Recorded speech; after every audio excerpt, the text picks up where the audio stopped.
Hey YouTube fam, this is KJ and I am back up in here tonight for Loving Hip Hop Hollywood. Yes, it's late tonight and I just got through watching the show and I wanted to go ahead and come in here and do the video so I can have it up for you guys tomorrow morning. Yeah. All right, so I'm gonna do a different location. I'm actually in the kitchen.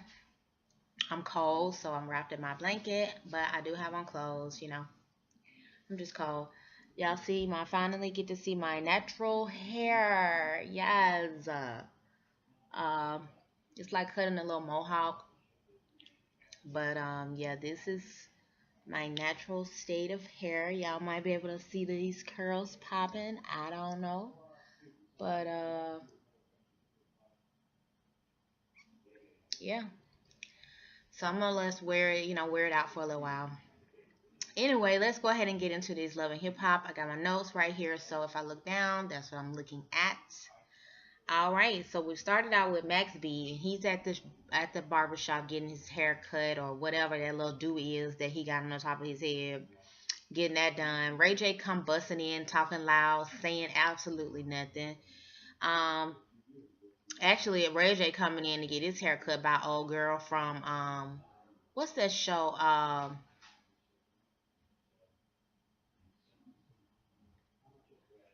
Her son. LA Hair. I forgot her name, but she's a barber from LA Hair anyway. So she's cutting Ray J's hair. Ray J started talking about the creation called the Sprush. I mean, he just really gonna come up with pretty much anything, huh? My dog making noise. Um. Anyway, so he's stopping. He's telling Max about Princess, how Prince is mad about the whole wedding situation and how he's not helping out with the wedding planning and all that stuff. And so, he saying he missed the cake tasting and whatever. He trying to figure out how to keep her happy as well as do his scooty bike slash fresh business, Raytronics, all this extra bullshit. Max telling Ray J about how Lil B and Masika end up having their whole little run in the studio, and he kind of basically gave him a rundown or whatever. Max like, what Masika had on, so he was like, well, I don't know what she had on.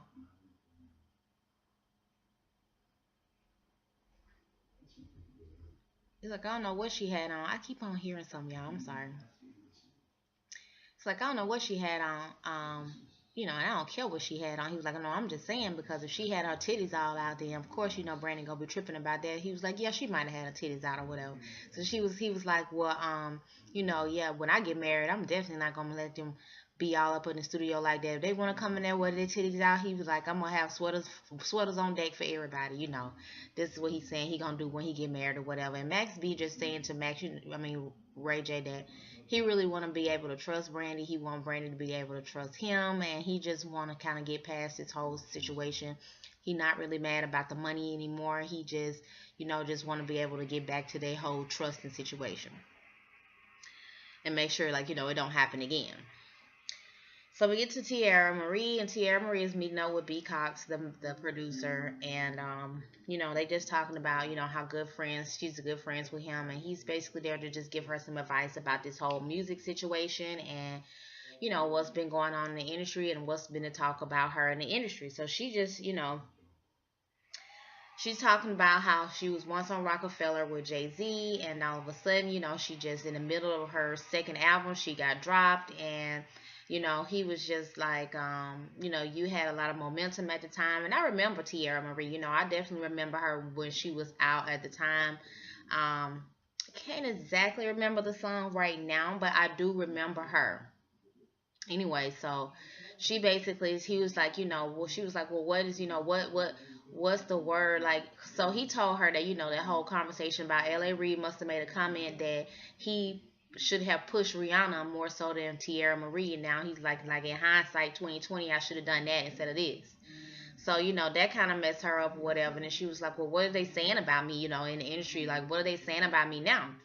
So B Cox was honest with her and told her, like, they saying you crazy, you all in the blog saying this and that, and she was just like, that's just not me. I know I might have put, some bad things out. My reputation might not be the best thing right now. She's like, but that's really not me. And, basically she just gonna try to work on getting hers. He was just like, put out some good music and people gonna forget all about the bullshit.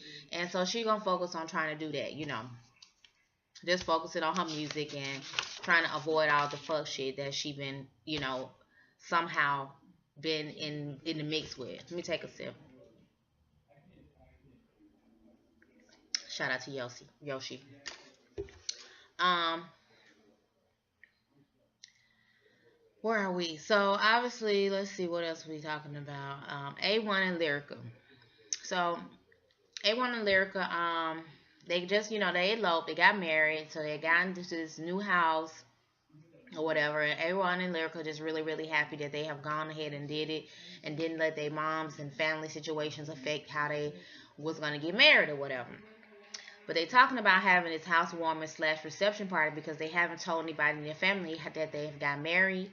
So, A1 and Lyrica just really nervous about it. Lyrica especially because her mom, she's the only child with her mom. She knows exactly how her mom is gonna react about her just suddenly getting married. And so she feeling some kind of way about being having to tell her and everything. So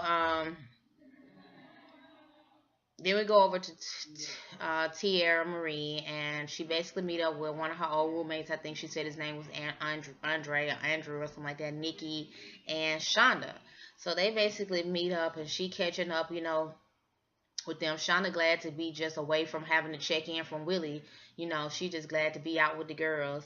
And basically, TT starts saying, first she want to give a shout out to Nikki because Nikki is the MVP, whatever. And Nikki started, you know, telling telling us that she was feeling the kind of way about being called an MVP because she really not feeling good about how she handled the situation, and Rosa is only talking to her about business, and Safari not talking to her at all, and so she's just feeling the kind of way about the way things went with them two.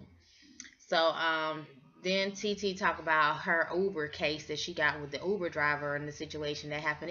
Came out in the blogs a while back, but for some reason they feel like they need to make that part of her storyline, which I don't know why, because that's stupid. I don't even know why Tiara on the show. I don't know why Nia's on the show. They do not have a storyline, period. Like, the fact that they talking about this Uber case is ignorant to me. And the fact that they still talking about her being in the studio, like, just get in the studio and then we'll talk about it then. Stop talking about being in the studio. I don't know why she on the show. And she had a lot of camera time today. I don't even know why.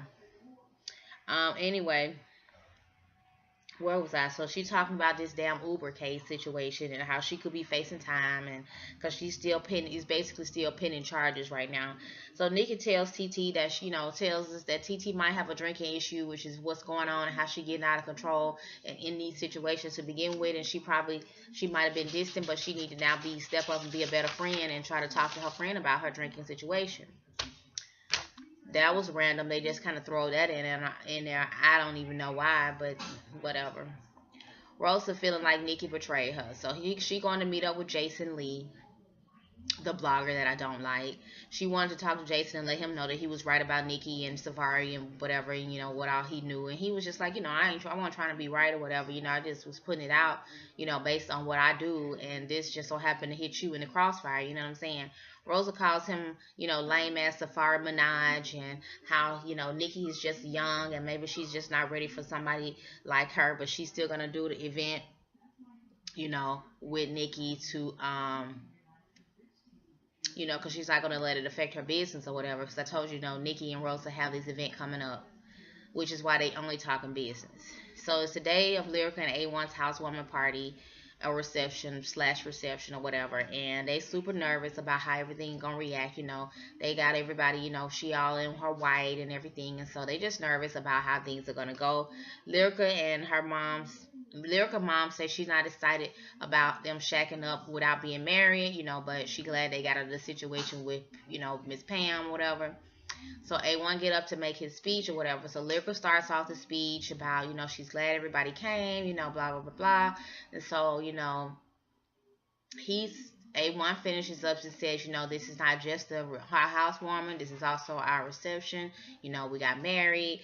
And so Lyrica number one just kind of dropped her glass, which is the mama. Lyrica one is the mom. She just kind of dropped her glass in the middle of the floor, causing this scene, making everybody look like, what the hell. You could tell it was staged. To me, you could tell it was some fake ass staged, poor acting, but whatever. We're gonna pretend like this is how it goes. Anyway, so she just, basically making her case. You didn't tell me, this my only child, blah, blah, blah, blah. Y'all can't understand if y'all don't understand why y'all don't understand, and Miss Pam, Lyrical A1 mama, she just like, you just jealous, and that's my daughter-in-law, and they married now, and, everybody kind of just happy but Lyrica and her mama, because now Lyrica is upset about the whole situation and how it's going, because she thought this was going to be a happy moment, or would have liked for it to be, even though she knew that, her mama was gonna react a certain kind of way. Um, that's basically she was saying this. That's why I never did tell you to begin with, because of this. Then we go over to Princess and Ray J. Princess is on the edge with Ray J, because she just irritated, that he is not into this wedding planning like she want him to be, and he just all he know is scooter bike and this bullshit. And so he talking about, I got a surprise for you, I got a surprise for you. Drive her over to this damn billboard. And then on the billboard is him and her on a damn scooty bike. Like, really? I would be so irritated. Like, please do not mention scooty bike to me no more, because I'm tired of hearing about it. So she did irritated, get in the car, pull off and drive off with him outside on a damn scooty bike. I mean, he trying to get her to take pictures.